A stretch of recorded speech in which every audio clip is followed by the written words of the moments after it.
Hi guys, good morning. Ayan, good morning.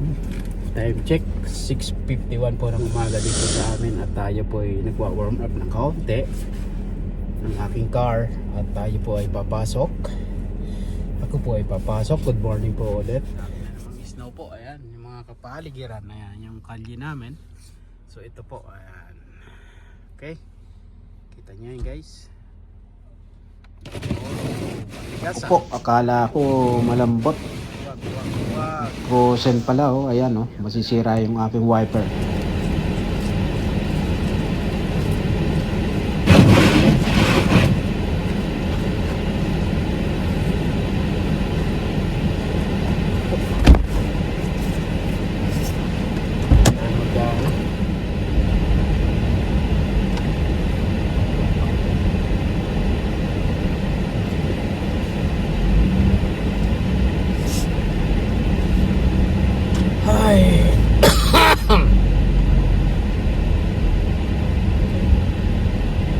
Fuel lang tayo guys, fuel.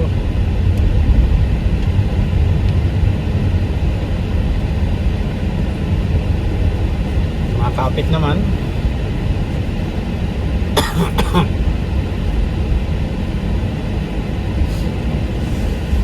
Snow na naman guys. Ayan, kaibigan.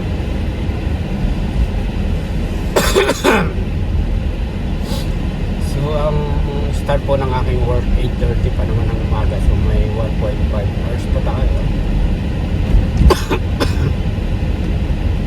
Kaso nga lang isang oras na biyahe po papuntang trabaho guys. At dadaan muna ako sa Shell station, fuel. Magpo-fuel lang ako guys. Inuupo pa ako ng kaunti.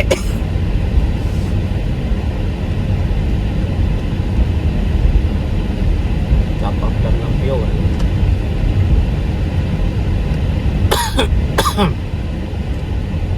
kamahal yung fuel ngayon dyan 153.9.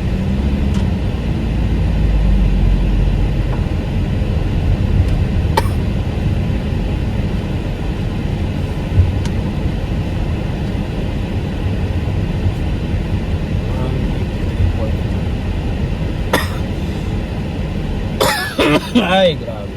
Oh. Ito.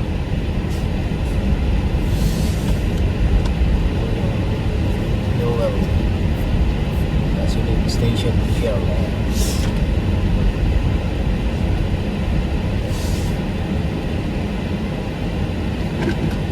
Alright. Hiring. Yan. Fuel na tayo. May snow guys, may snow. Dito ko dinidikit. Okay.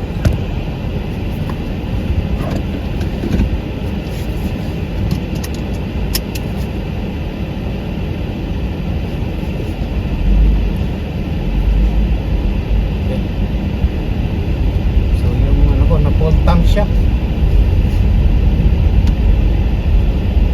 Dahil meron pa naman. Yung full tank ako ulit guys. Yan. 7:02 yung time.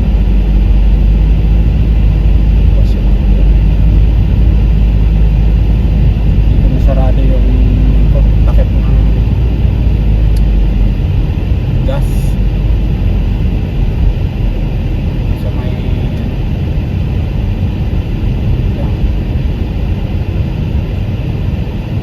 after nito daan muna ako ng Tim Hortons. Nagkakape, masarap ang kape kapag nagdadrive, lalo na pag ganitong panahon guys. Pag ganitong panahon, masarap ang kape.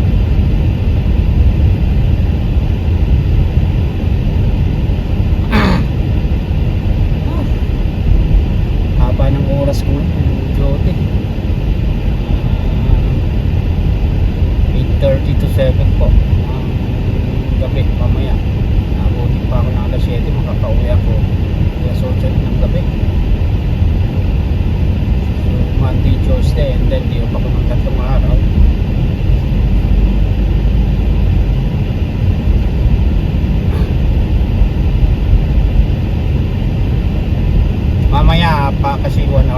ita-time lapse ko na lang yung ating video para upload natin naka-time lapse kasi sobrang haba no pag isang oras na biyahe.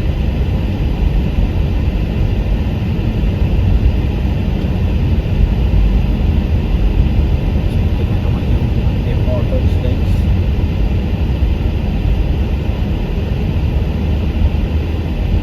Pabibili rin ng kape. Tatawid lang tayo. Tatawid.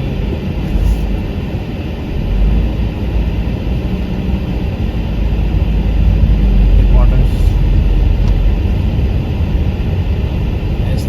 Hotel Esteban.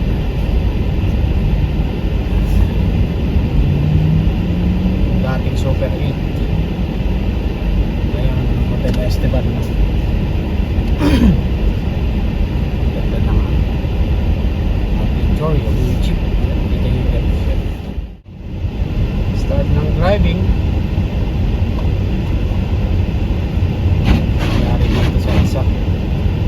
Baga lang. Ganyan yung tracker ng ano ah.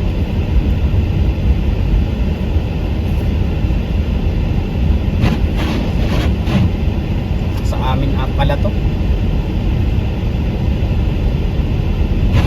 Papunta sa amin yan. Guys, yan. Yan yung kinakarga namin. Propane. Yung laman niyan, yung propane guys. Pag nag-upload siya, rekta yan. Sa rail car. At kami naman yung mga operator na nag-a-assist sa kanila at tumitingin ng mga taga-open ng mga valves, nag-monitor ng mga gauges.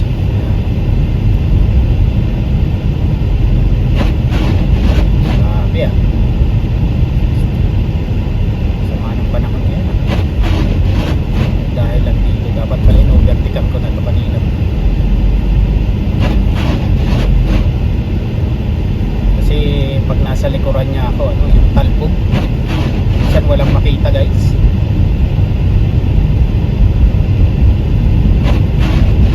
Hilo na yan oh.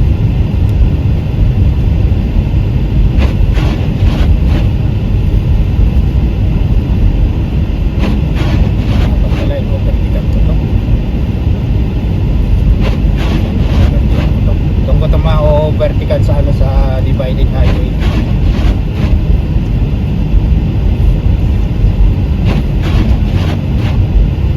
Sigurado sa amin pupunta yan dyan sa terminal namin.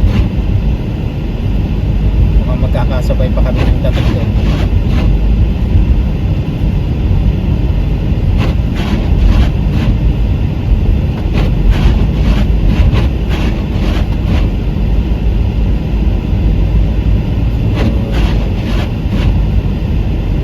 Kailangan dikitan ko siya para mag-overtake tayo. Malampasan ko na to.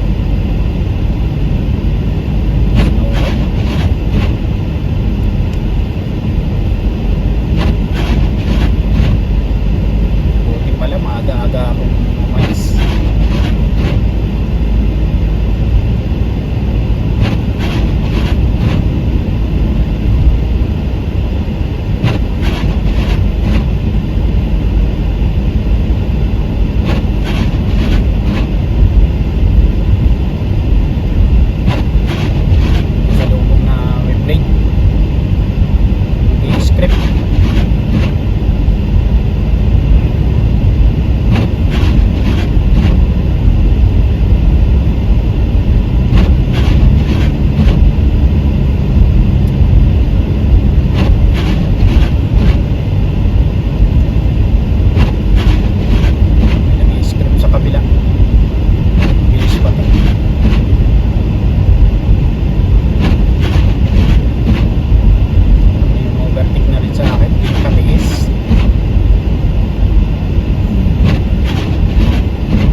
Guys, ito yung buhay Canada. Pag tuwing ganito masamang panahon, may kaunting pag-aalala sa highway. Tuwing papasok. At kailangan guys, ang sikreto, para hindi tayo malate sa trabaho, kailangan medyo maaga ang pasok.